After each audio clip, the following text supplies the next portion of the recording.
Hello friends, Prayag institute या educational चॅनलवर आपल्या सर्वांचं मनापासून हार्दिक स्वागत आहे। जसं तुम्ही या ठिकाणी टायटल बघत आहात, समाजशास्त्राची नव्याने ओळख। आता नव्याने का म्हटलेलं आहे हे तुम्हाला मी सांगेलच। महिला व बालविकास अधिकारी, ज्यालाच आपण CDPO एक्झाम्स जी म्हणतो, त्या रिलेटेड जे सब्जेक्ट्स असणार आहेत त्या सब्जेक्ट्समध्ये एक समाजशास्त्राची ओळख देखील आपल्याला आहे। आणि या समाजशास्त्राच्या या टॉपिकमध्ये आपण थोडक्यात काही महत्त्वाच्या गोष्टी ज्या पाहणार आहोत त्या थोडक्यात आपण या ठिकाणी पाहूया। आता समाजशास्त्र म्हणजे काय असतं या पार्श्वभूमीवर जर थोडक्यात बघायचं म्हटलं तर सामाजिक संबंध व सामाजिक वर्तनाचे अध्ययन करणारं जर कुठलं शास्त्र असेल तर ते समाजशास्त्र आहे। ठीक आहे।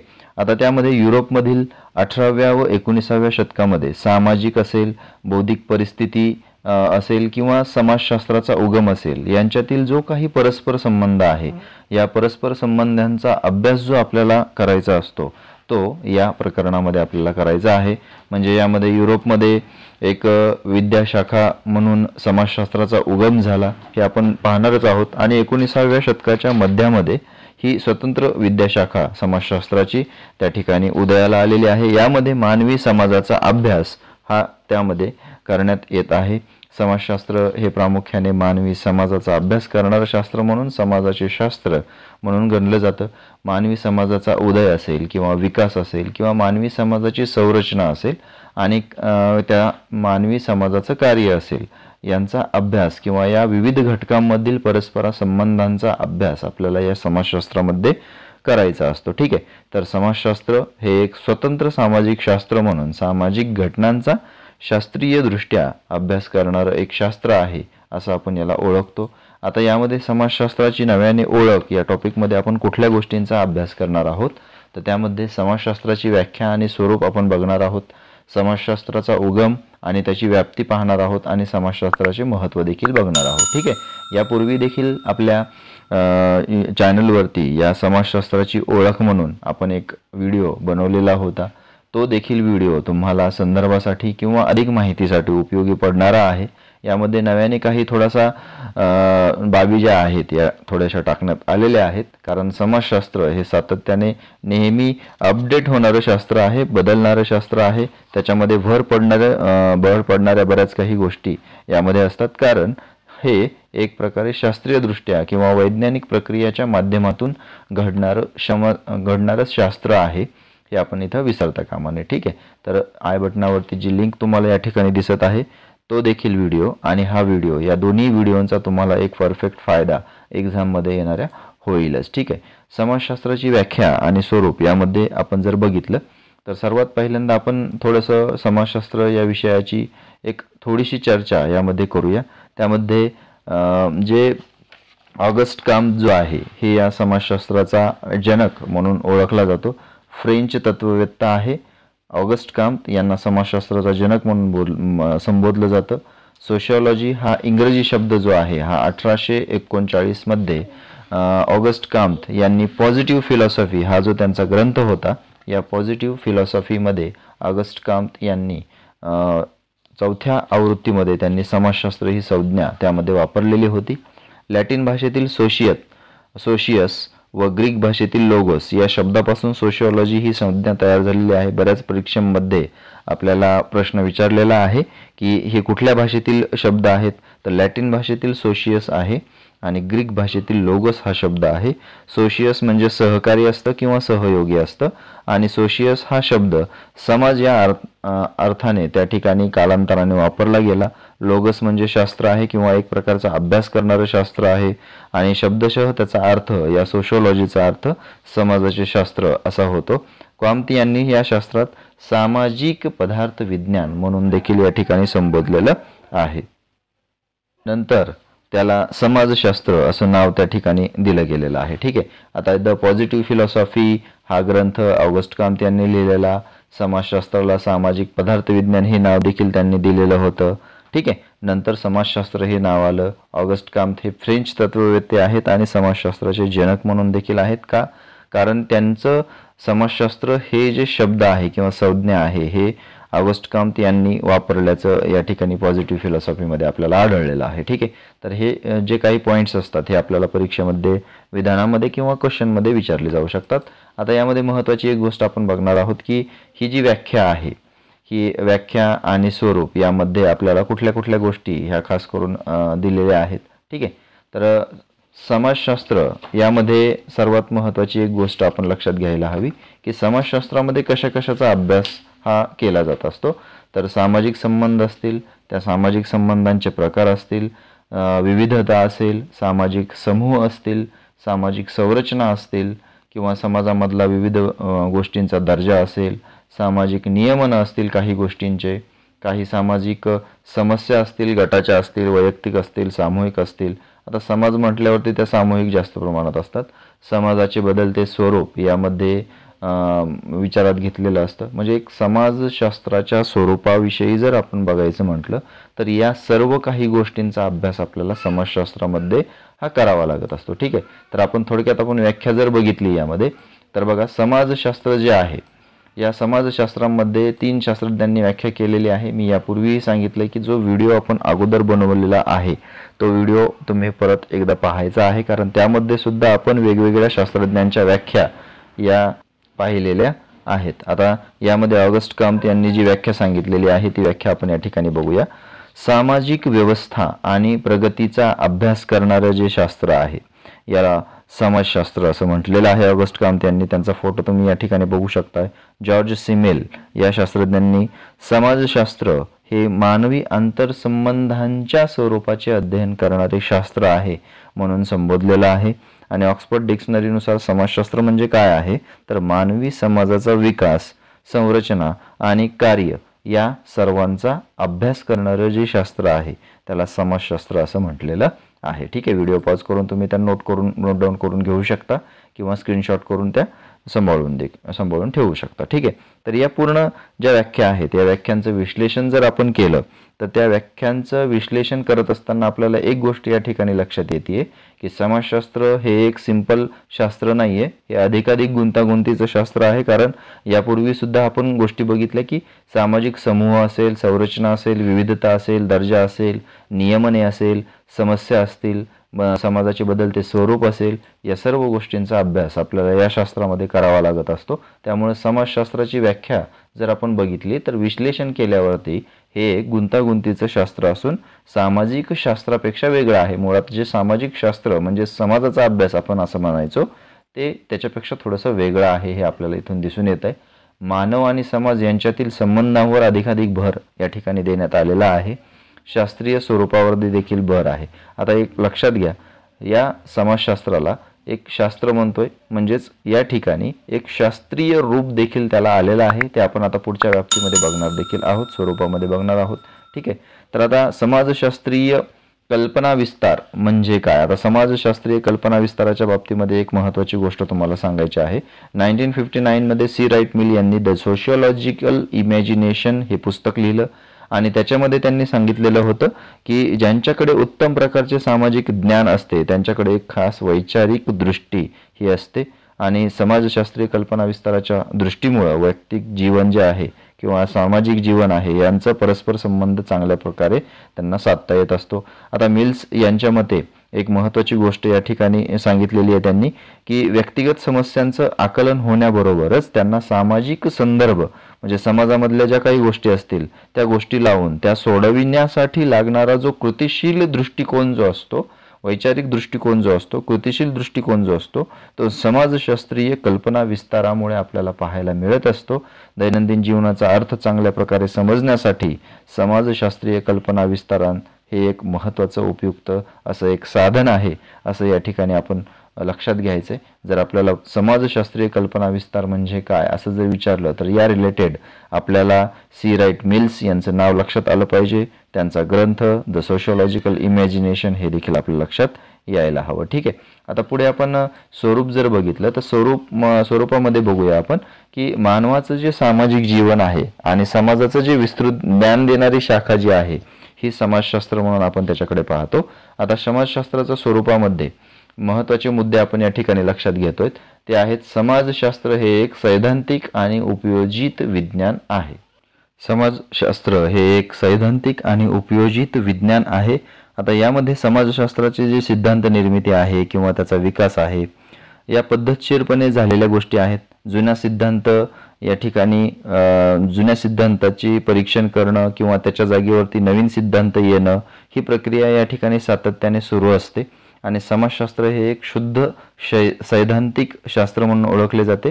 आता या नंतर देखील त्यामध्ये काय बदल झालाय, तर त्यामध्ये बघा, आता हे सैद्धांतिक स्वरूपाचंच राहिलेलं नाही, फक्त सिद्धांत सांगण्यापुरतंच नाही, तर त्यामध्ये सामाजिक ज्ञानाच्या उपयोगावर आधारलेला असून त्याचा उपयोग समाजामध्ये मोठ्या प्रमाणामध्ये केला जातो. म्हणून त्याला शुद्ध विज्ञान किंवा एक उपयोजित विज्ञान म्हणून देखील म्हटलं जातं.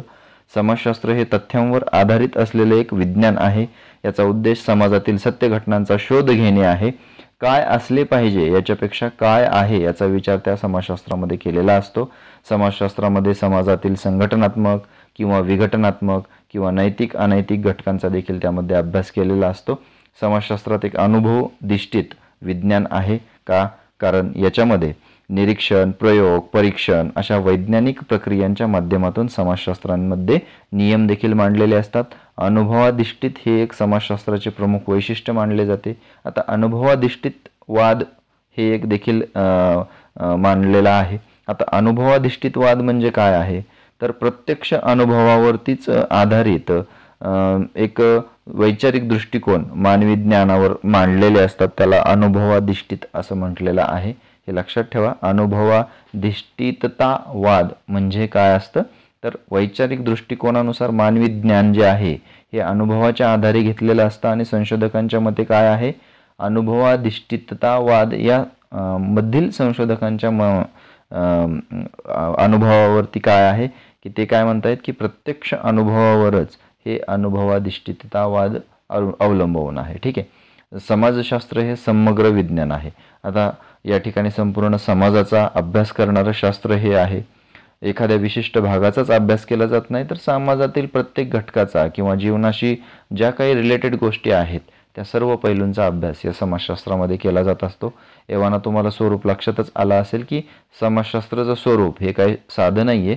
भरपूर गुंतागुंतीचं स्ट्रक्चर किंवा गुंतागुंतीचं शास्त्र यामध्ये आहे आणि मानव व समाज यांच्यातील संबंधावर खास करून भर हा जास्तीत जास्त देण्याचा या ठिकाणी प्रयत्न केलेला आहे. आता समाजशास्त्राचा उगम आणि व्याप्ती जर आपण बघितली तर त्यामध्ये प्रबोधनाचा कालखंड हा अतिशय महत्त्वाची गोष्ट यामध्ये लक्षात घ्यायची आहे आपल्याला.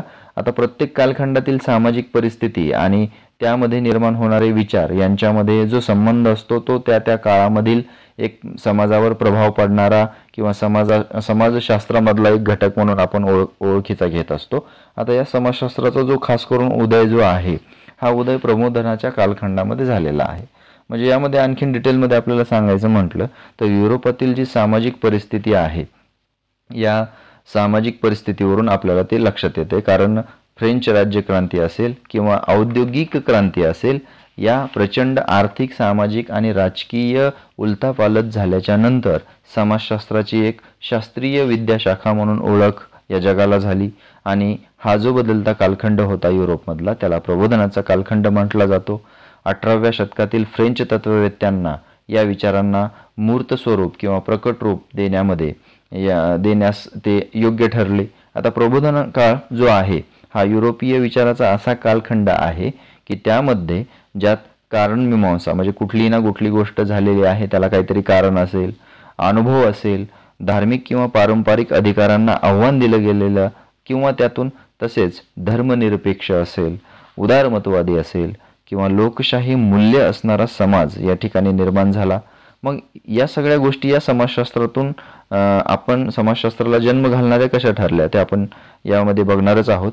या काळामध्ये बौद्धिक दृष्ट्या असेल, प्रत्यक्षतावादी असेल, विज्ञानवादी असेल, तर्कशुद्ध किंवा शास्त्रीय विचारांना महत्त्व प्राप्त करून देणारा काळ, तसेच कार्यकारण, तेच म्हणलं कारणमीमांसा म्हणजेच कार्यकारण संबंधावर भर दिला किंवा बुद्धिप्रामाण्यवादी विचारवंतांमध्ये वेगवेगळे शास्त्रज्ञ होऊन गेलेले होते या प्रबोधनाच्या कालखंडामध्ये. त्यामध्ये जर काही नावं आपल्याला बघायची म्हटलं तर थॉमस हॉब्स आहे, रुसो आहे, मॉन्टेस्क्यू आहे, फ्रान्सिस बेकन आहे, सिसेरो आहे, जॉन लॉक आहे, मॅकिवली आहे. या इत्यादी विचारवंतांचा समावेश या प्रबोधन काळामध्ये समाजशास्त्राच्या जडणघडणीमध्ये झालेला आहे.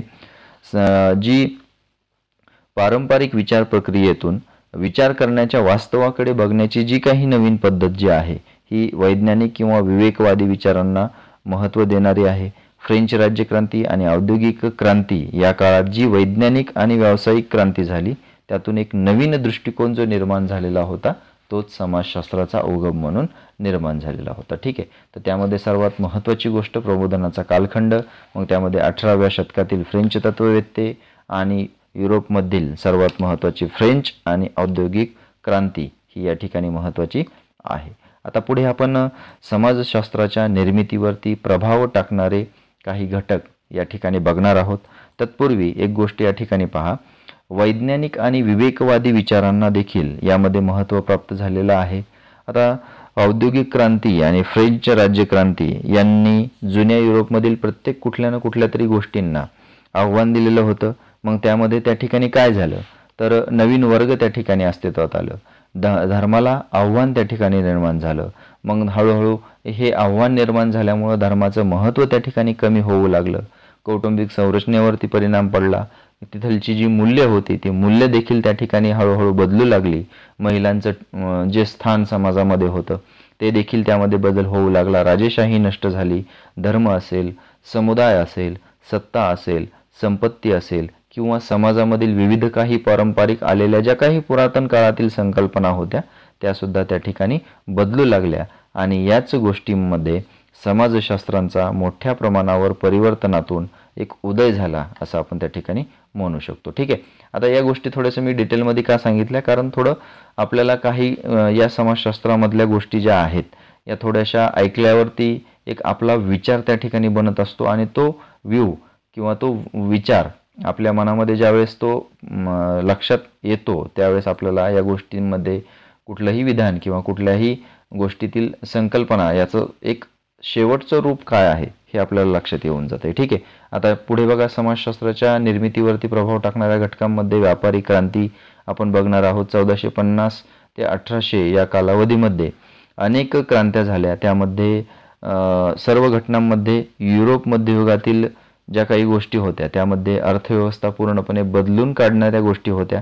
त्यामध्ये बघा, आता या व्यावसायिक क्रांती जी आहे या व्यावसायिक क्रांतीमधून आर्थिक व्यवहारामध्ये देखील मोठ्या प्रमाणावर परिणाम झाला.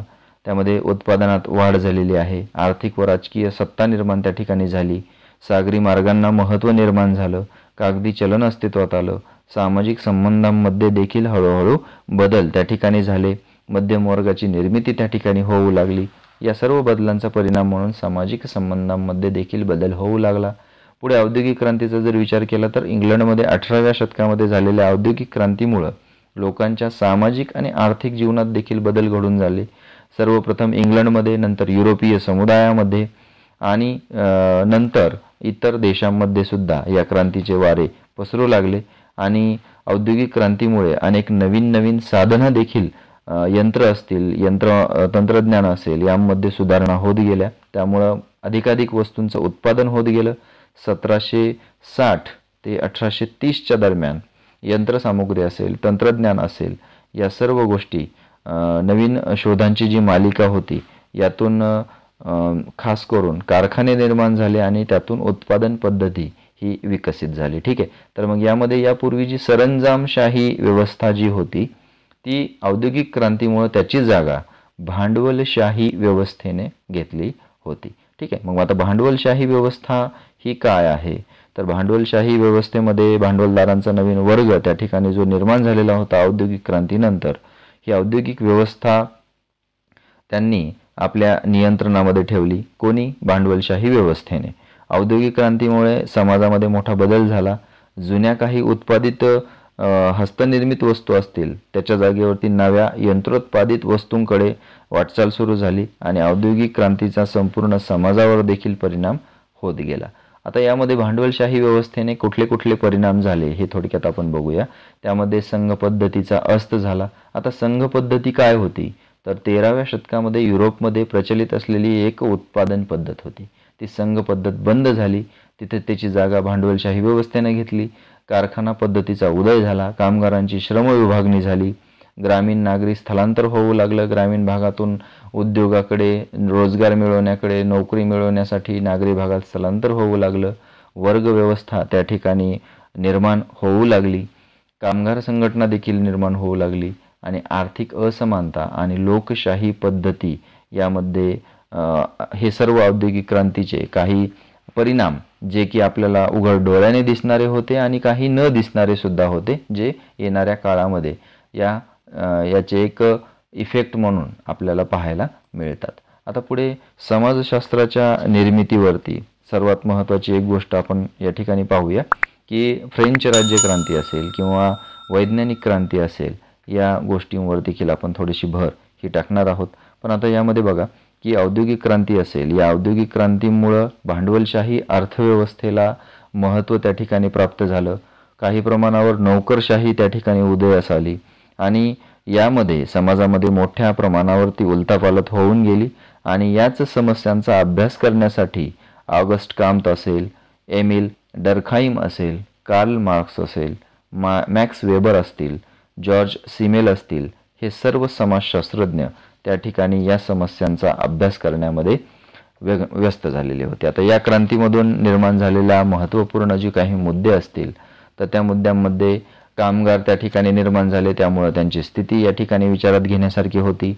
पुढे नंतर वर्ग व्यवस्था निर्माण झाली. मग यामध्ये संपत्तीच्या बाबतीमध्ये गरीब श्रीमंत अशी दरी ही वाढू लागली. संपत्तीचं हस्तांतरण त्या ठिकाणी एक प्रकारे होऊ लागलं आणि नागरिकीकरण म्हणजे ग्रामीण भागातून नागरी भागामध्ये येण्याचं प्रमाण देखील या ठिकाणी प्रचंड प्रमाणामध्ये वाढलेलं आपल्याला या ठिकाणी दिसून आलेलं आहे. आता फ्रेंच राज्यक्रांती थोडक्यात जर बघायची म्हटलं तर 1789 मध्ये एक समाजशास्त्राच्या निर्मितीसाठी महत्त्वपूर्ण ठरलेला घटक एक फ्रेंच राज्यक्रांतीने सुरू झाला. मग यामध्ये 18व्या-19व्या शतकातील राजकीय क्रांतीमुळे समाजात जे अराजक, असंघटन निर्माण झालेले होते ते दूर करून समाजाची नव्यानं घडी बसविण्याचा प्रयत्न त्या ठिकाणी घडला. यात ऑगस्ट काम्त आणि एमिल डर्खाइम यासारखे विचारवंत हे सर्वात पुढे होते. पुढे नंतर सरंजामशाहीचा अंत या ठिकाणी झाला आणि त्याच्या जागेवरती नवीन क्रांतीमुळे फ्रान्समध्येच नाही तर युरोपमध्ये सुद्धा आणि त्या युरोपमधून पुढे भारतासारख्या देशांवरती सुद्धा याचा प्रभाव एक पडत गेला. स्वातंत्र्य असेल, समता असेल, बंधुता असेल, ही जी मूल्य आपल्या प्रास्ताविकेमध्ये, राज्यघटनेतील प्रास्ताविकेमध्ये आपण जी घेतलेली होती ती फ्रेंच राज्यक्रांतीमधूनच आपल्याला ती घेण्यात आलेली आहेत, हे देखील आपण विसरता कामा नये. पुढे वैज्ञानिक क्रांती जी आहे ही वैज्ञानिक क्रांती यामध्ये पुनरुज्जीवनाच्या कालखंडामध्ये युरोपमध्ये घडून आली. सर्वच क्षेत्रात विज्ञानावरती भर देण्यात येऊ लागला.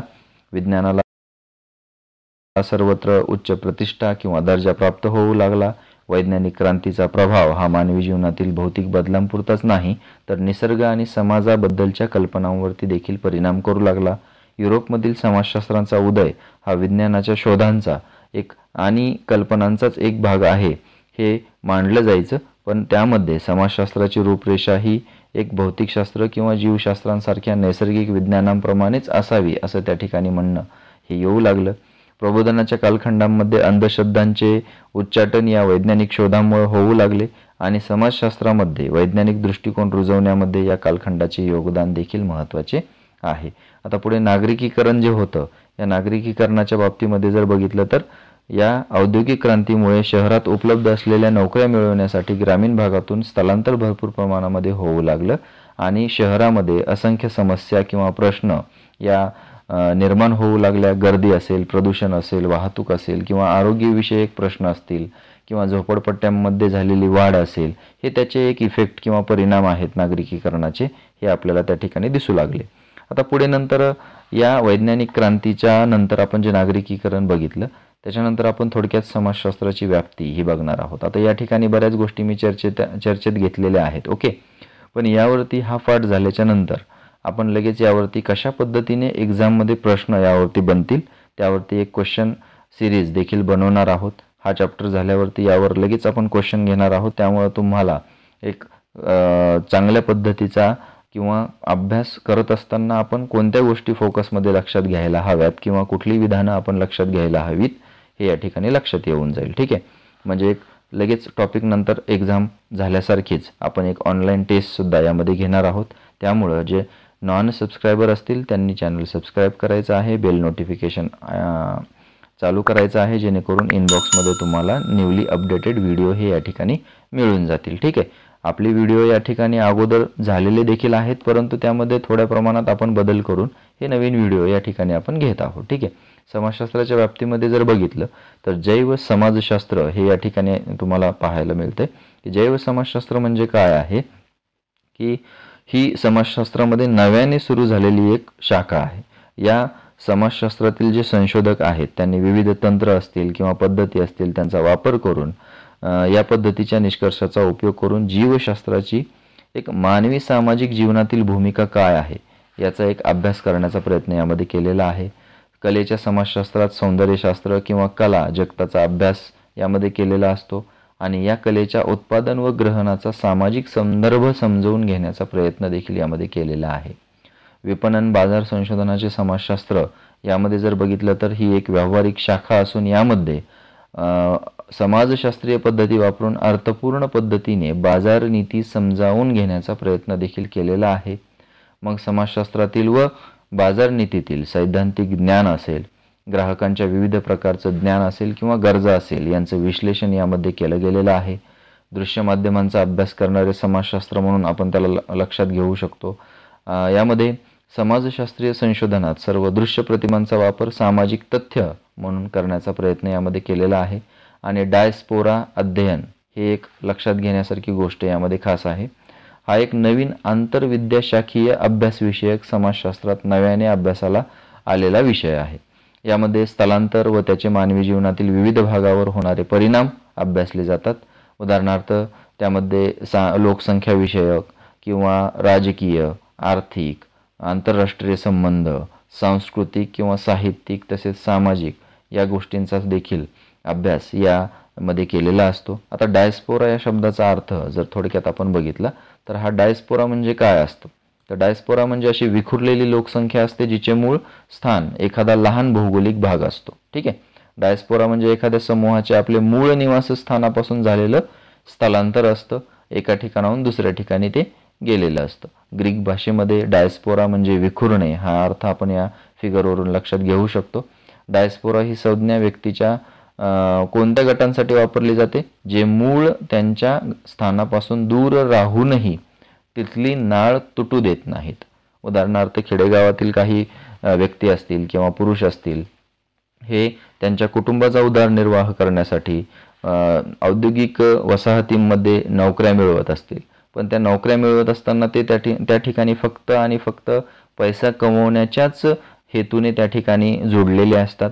ओरिजिनल त्यांची जी नाळ असते, त्यांचं जे प्रेम असतं किंवा त्यांचा जो भाव असतो हा पूर्णपणे आपल्या गावी किंवा आपल्या मूळ ठिकाणी हा जोडलेला असतो. त्याला आपण एक प्रकारे डायस्पोरा असं म्हणू शकतो. ओके.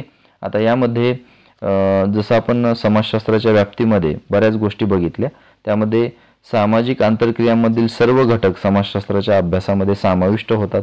त्यामध्ये विकास अध्ययन जर बघितलं तर विकास अध्ययन म्हणजेच एक प्रकारे विकसनशील किंवा विकसित समाजातील परस्पर संबंध, त्यामधील विविध संस्थांची भूमिका तसेच त्यांचं सामाजिक, राजकीय, आर्थिक व पर्यावरणीय बदलांच्या प्रक्रियेवर आणि त्यांच्या होणाऱ्या परिणामावरती देखील लक्ष केंद्रित करणारं एक अध्ययन म्हणून आपण त्या ठिकाणी ओळखतो.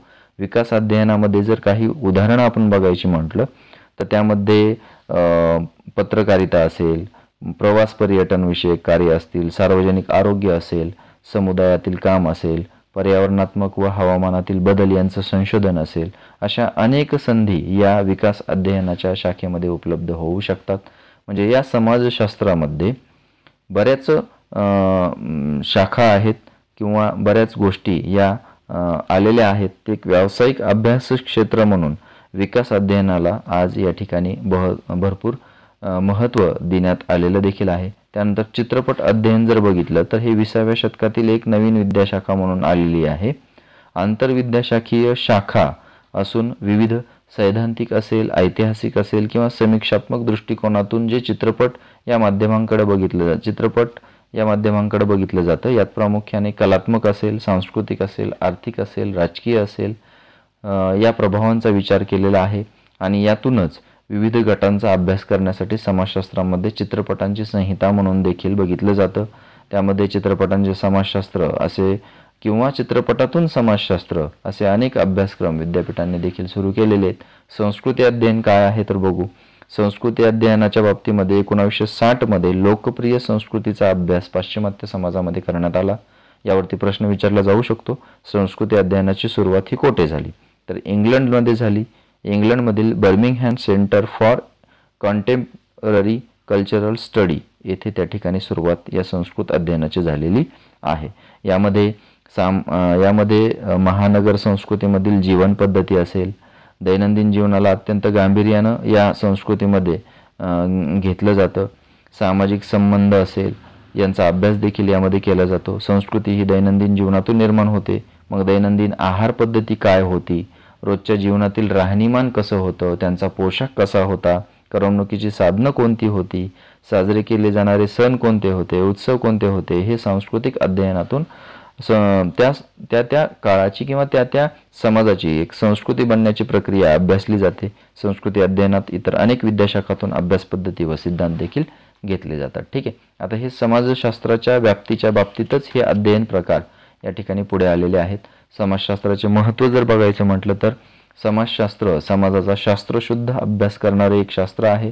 यामध्ये समाजाचे शास्त्र आपल्याला आपल्या क्षमता, आपली बुद्धी व आपले म्हणजे स्व जे आहे हे स्वतःची जाणीव जागृती असेल हे समजण्यास मदत करणारं शास्त्र म्हणून आहे आणि आपल्याला बदलत्या पर्यावरणाशी जुळवून घेण्यासाठी मदत करणारं एक शास्त्र आहे. म्हणजे सामाजिक जीवन समजावून घेण्यासाठी मार्गदर्शन करणारं शास्त्र आहे. त्यामध्ये पुढे नंतर समाजशास्त्र समाजातील विविधतेसंबंधित ज्ञान देणारं शास्त्र आहे. समाजामध्ये विविध समूह आहेत, समुदाय आहेत, त्यांची जगण्याची वैशिष्ट्यपूर्ण पद्धती आहे.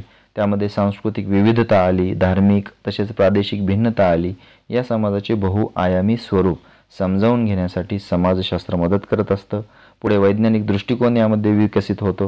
म्हणजे वास्तव गोष्टींकडे पाहण्याचा शास्त्रीय दृष्टिकोन त्यामध्ये विकसित होतो. वस्तुनिष्ठपणा असेल, विवेकवाद असेल, चिकित्सात्मक दृष्टिकोन असेल किंवा पूर्वग्रहमुक्त किंवा सकारात्मक विचारसरणी असेल, हे वैज्ञानिक दृष्टिकोन विकसित